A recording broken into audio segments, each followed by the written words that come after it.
그저 평범한 청년의 작디 작은 아이디어 하나가 100년 후 전 세계를 제패한 인류 역사상 최대의 미디어 제국으로 도약해버리죠. 바로 디즈니. 오늘은 곧 100주년을 맞을 디즈니의 이 영화 뺨치는 재밌는 역사들과 비하인드를 알아보고 앞으로 나올 수십 개의 디즈니 대작들을 미국 LA까지 직접 날아가서 알아왔습니다. 거두절미하고 바로 시작하겠습니다.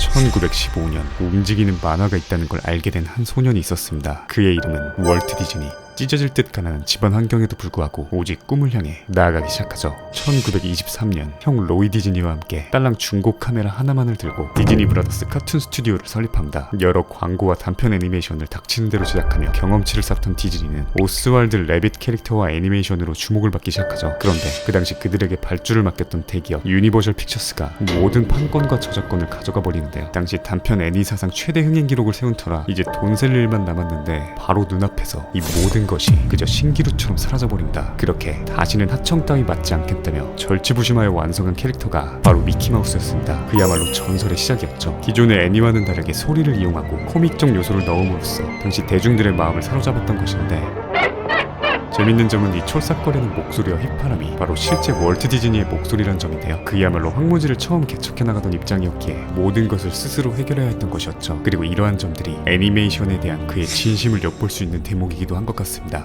그렇게 미키마우스 성공과 더불어 우리가 아는 도널드 덕, 구피 등 내는 캐릭터마다 승승장구하며 아무런 연구도 심지어 재력도 없던 디즈니가 서서히 자리를 잡게 되죠. 하지만 디즈니는 여기서 안주하지 않았습니다. 그동안 번 모든 돈을 단 하나의 장편 애니메이션에 올인하는 야수의 도전을 이어나가는데요. 바로 그 애니메이션이 또 다른 전설이 된 백설공주와 일곱난쟁이입니다. 그 당시 모두가 미친 짓이다, 누가 애니메이션 같은 걸 그 오랜 시간 동안 앉아서 보냐 등 그의 계획을 조롱하기 바빴는데요. 심지어 흑백 애니메이션밖에 구현하지 못했던 시기에 그는 이 애니메이션을 풀컬러로 제작하길 원했고, 또한 이 컬러 애니메이션이란 도전과 장편이란 도전 둘 다 처음이었기에 모두가 실패할 것이라고 단정했던 것이었죠. 지금 기준에선 이게 뭐가 어렵다고 그러냐고 할 수 있겠지만 1937년 그 당시 애니메이션을 만드는 방식은 이러했습니다. 그림 하나를 그린 후 그걸 살짝씩만 다르게 한 프레임씩 다시 그리고 또 다시 그려서 카메라로 찍은 뒤 상영하는 셀 애니메이션 방식이었는데요. 단순 계산만 해보아도 1초당 24프레임의 그림을 무려 83분의 장편으로 만들어야 했기에 이 애니메이션 하나를 위해 온리 수작업으로 약 11만 9,520개의 그림을 그려야 하는 것이었죠. 그야말로 미친 짓이라 할 수 있었는데요. 그 제작비만 무려 150만 달러, 하나 약 20억이 소비됐는데 그 당시 물가 기준을 비교해보자면 새 차가 800달러, 하나 약 110만원, 집이 4,000달러, 하나 약 550만원 정도였다고 하죠. 즉 차 1875대와 집 375채를 애니메이션 하나로 맞바꾼 셈이었는데요. 이에 회사는 엄청난 재정난으로 몇 번이나 파산위기를 겪고 심지어 직원들 월급도 제대로 못 주는 신세까지 되어버리지만 정대만 뺨치는 불꽃남자 디즈니는 한 번 하기로 한 것은 끝까지 해야만 했죠. 그렇게 인고의 세월을 견뎌내며 마침내 백설공주와 일곱난쟁이 애니메이션을 세상에 선보이게 되었고,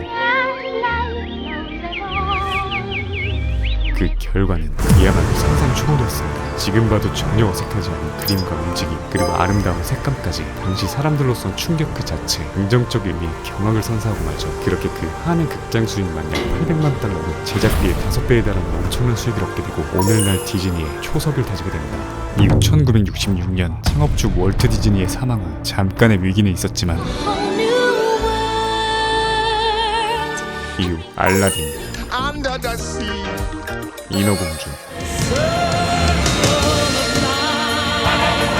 라이온킹 등 말 그대로 레전드 오브 레전드 작품들을 연이어 히트시키며 디즈니는 제2의 전성기를 맞게 되죠. 그리고 그와 동시에 추진된 또 하나의 전략, 엄청난 재정 능력을 바탕으로 유망한 회사들을 인수합병하기 시작하는데요. 2006년 픽사, 2009년 마블 코믹스, 2012년 스타워즈의 루카스필름, 2017년 20세기 폭스까지 2022년 현재 디즈니는 거대한 하나의 미디어 제국을 완성하고야 만다. 그리고 오늘 2023년이 디즈니 창립 100주년이죠. 이를 기념해 미국 LA에서 디즈니 최대의 팬 행사라고 할 수 있는 D23 엑스포 행사가 열렸는데요. 그리고 감사하게도 디즈니로부터 초청을 받아 제가 직접 다녀오게 되었습니다. 최대 규모의 행사답게 아침부터 줄 서 있는 팬들과 천주국다운 질 있는 클래스와 규모에 감탄을 금치 못했는데요.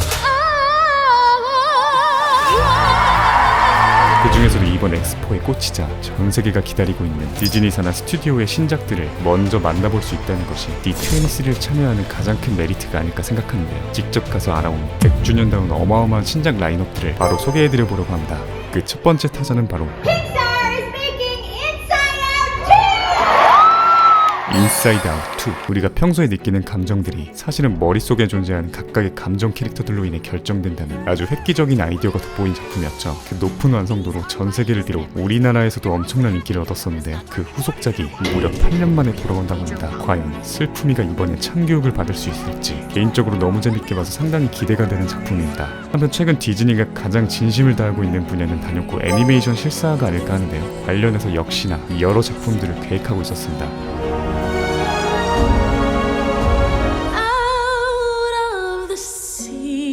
인어공주를 시작으로 앞서 소개해드렸던 전설의 시초 애니메이션 백설공주 실사화도 공개가 되었는데요. 가장 많은 분들이 궁금해하실 그 캐스팅엔 먼저 백설공주 역엔 레이첼 치글러가, 왕비 역엔 갤가돈 누나가 캐스팅되었습니다. 근데 이 정도 라인업이면 킹가돈 왕비가 거울에게 자신이 이쁜지 백설공주가 이쁜지 물을 때 박전일 것 같...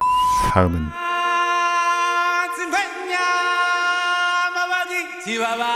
이 노래만 들어도 가슴이 두근대는 영화이죠. 라이온킹의 후속작 라이온킹 무파사입니다. 기존 라이온킹의 주인공인 심바의 아버지이자 국밥 같은 리더였던 무파사의 이야기를 다룬 프리퀄 작품인데요. 특히 그의 라이벌이자 숙적 스카와의 관계가 좀 더 디테일하게 드러나며 관객들에게 새로운 재미를 주지 않을까 싶습니다. 또 기존 라이온킹을 실사화했을 때 모두가 그 기술력엔 감탄을 금치 못했었는데요. 다소 아쉬운 평가를 받는 부분은 기존 애니메이션의 내용과 너무나 똑같다는 것이었는데 이번엔 아예 새로운 내용의 무파사 프리퀄을 그 압도적인 기술력으로 어떻게 녹여냈을지 엑스포에서만 잠깐 공개한 미공개 영상만 봤을 땐 그 기대감이 58,000% 상승했습니다. 그리고 이 다음날 진행된 두 번째 신작 발표날, 스타워즈의 나라인 만큼 루카스 필름의 신작들이 나올 때마다 엄청난 환호성이 나오곤 했는데요. 그 중에서도 가장 임팩트 있었던 건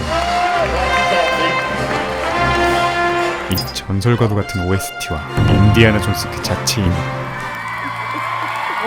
해리슨 포드가 등장할 때가 아니었나 싶습니다. 갑자기 저도 촬영을 하던 중에 사람들이 처음으로 모두 일어나 화면을 가리는 바람에 자동 기립을 할 정도로 그 열기가 엄청났었는데요. 사실 해리슨 포드의 나이도 나이이고 이 영화가 후속작이 나올 거라 상상도 못했었는데 무려 15년 만에 인디아나 존스 5로 돌아오게 됐죠. 해리슨 포드가 그날 직접 한 말을 빌리자면 더 이상의 인디아나 존스는 없다는 진짜 마지막 인디아나 존스의 피날레가 될 것 같습니다. 또 개인적으로 가장 좋아하는 감독 중 하나인 제임스 맨골드, 무려 로건, 포드 앤 페라리를 연출한 그가 메가폰을 잡았으니 진짜 기대하셔도 좋을 것 같습니다. This one is fantastic.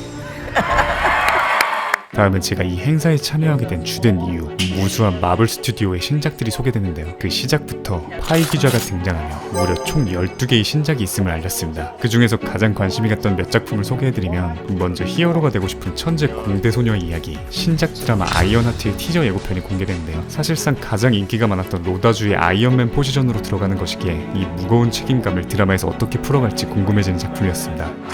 이어서 디즈니 플러스에서 제가 제일 재밌게 봤던 드라마 킹갓 로키 시즌2의 예고편을 공개했는데 진짜 아직 안 보신 분들이 있다면 로키만큼은 정말 강력히 추천드립니다. 본격적인 멀티버스 개념을 아주 적절하게, 심지어 그 재미도 잃지 않고 높은 완성도로 녹여낸 마스터피스라고 생각하고요. 시즌1이 미치도록 궁금하게 끝났기에 이번 시즌2도 너무나 기다려집니다. 다음은 곧 개봉을 앞두고 있는 블랙팬서 와칸다 포에버의 줄거리 추가 공개가 있었는데요. 간지 그 자체였던 블랙팬서의 주인공 최드윅 보스만이 안타깝게 세상을 떠나며 자연스럽게 그 속편이 어떻게 전개될지 관심이 쏠려 있었죠. 하지만 사람들의 우려와는 달리 예고편을 보니 한층 더 업된 카리스마와 스케일로 관객들을 기다리고 있는 것 같습니다. I am queen of the most powerful nation in the world, and my entire family is gone. And what is that? 또한 우리 효자형 닉 퓨리가 이야기를 풀어나갈 것으로 보이는 마블 드라마 시크릿 인베이전의 예고편도 공개가 되었는데요. 캡틴 마블에서 본격적으로 등장했던 그 종족 외형 변경을 자유자재로 하는 스크럴들의 이야기가 추가될 것으로 보입니다. 특히 영국 국민 배우 올리비아 콜먼과 네 엄마다! 용엄마 에밀리 클라크도 이 작품에서 마블에 첫 합류를 하게 된다고 해서 더욱 기대 중입니다. 마지막으로 마블의 수어사이드 스쿼드라고 불리는 썬더볼츠의 주연 캐릭터 소개도 있었는데요. 새로운 블랙 위도우, 옐레나 벨로바를 필두로 윈터 솔저, 레드 가디언, 태스크마스터 등 여러 새로운 캐릭터들이 팀을 이루는 내용이라고 하는데 단순하게 히어로적인 선함을 지니고 있지 않은 개성 넘치는 캐릭터들이 팀을 이룬다는 점에서 큰 흥미를 주는 작품이었던 것 같습니다. 마지막으로 신작 소개의 대미를 장식한 작품은 바로 아바타 2 물의 길이었는데요.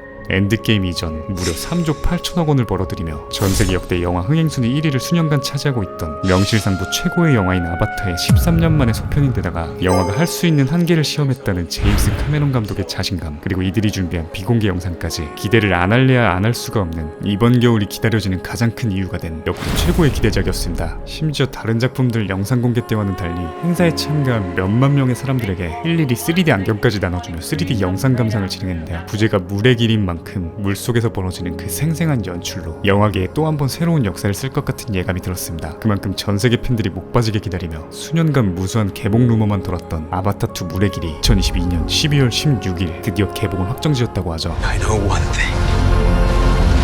Wherever we go,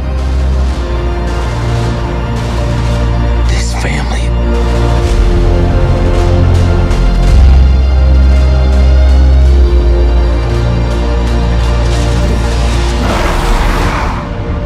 is our fortress.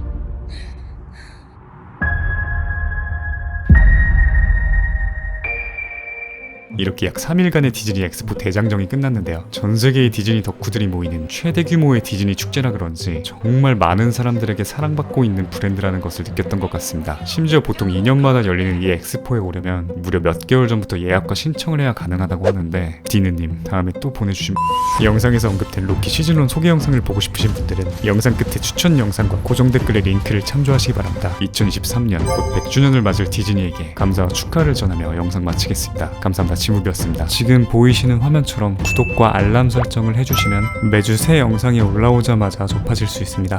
강요는 아니고요. 네가 개가 되라면 내 개가 된다. 이 새끼한테 입만 벌리면 거짓말이 자동으로 나와. 개야. 누구인가? 지금 누가 무슨 일을 내었어? 살랑 네 봉수 오바나. 네